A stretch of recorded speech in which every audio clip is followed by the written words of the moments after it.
era bambina, qualche milione di anni fa, sulla scia di una cometa, l'amore arrivò qua giù e la vita incominciò.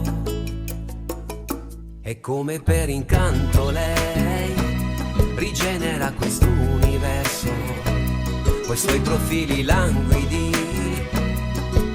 consumati dall'umanità, che chiede sempre e non dà mai.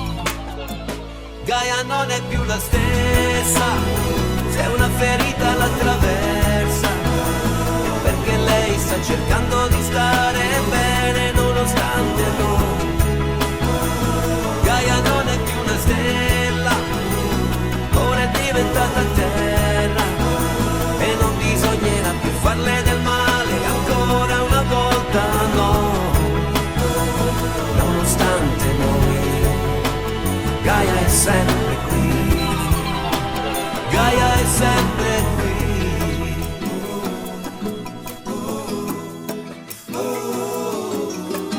Gaia intossicata dagli uomini, corteggiata e violata da chi le ha promesso rispetto e amore in una guerra di energia. Ha smesso di risplendere e giorno dopo giorno lei rinnova questa vita mia, come la dea grande madre ci protegge e poi ci porta via, e forse l'uomo cambierà. Gaia non è più una stella, ora è diventata